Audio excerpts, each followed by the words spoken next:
Okay, so I got a car traveling at a constant speed, radius of curvature at A is 120. Acceleration of the car is 4g. Determine the speed at that point.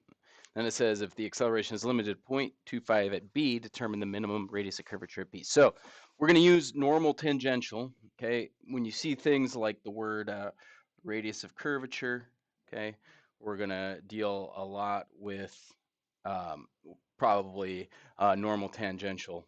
Okay, so at A, you've got a tangential direction like that, and then your normal always points towards the center of the circle, like so. Similar will happen at B. You'll have a tangential direction in the direction you're going, and then normal towards the center. Okay, so with that, let's talk about what's going on at A. Okay, so I know my radius of curvature is 120. I know that my acceleration at this point is 0.4 g. Okay, the other thing that I know is that this guy is going at a constant speed. And what that basically means is that my tangential velocity is remained constant, right?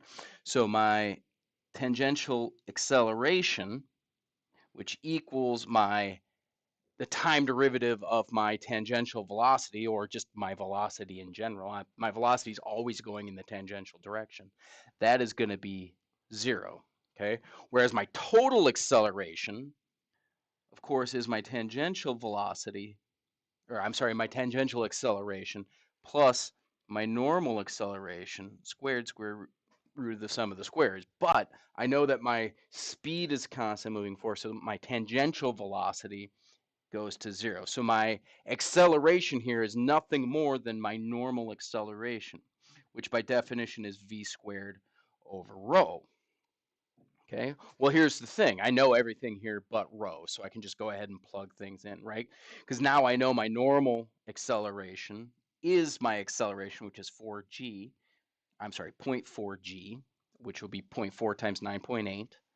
Okay, my velocity is what I'm looking for, but my radius of curvature is 120. So from this, I can just easily find that my velocity is going to be equal to 21.7 meters per second. Now, again, it tells me that this is constant. So when I get to point B, my velocity is still 21.7.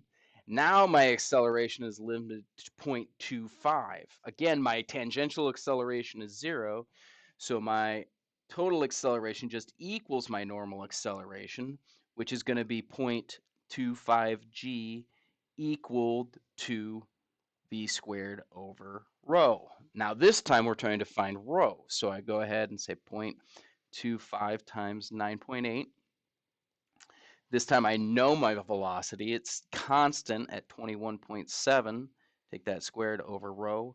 From that, I can calculate rho to be 192 meters. So, again, with these problems, recognizing that you're going around a curve, you have a normal acceleration equal to v squared over rho, as well as a tangential acceleration, which is basically the change in speed, which for this case, that tangential was always 0, so really my total acceleration was just that v squared over rho, and depending on what you're finding, you can easily apply and solve what you need to from that equation.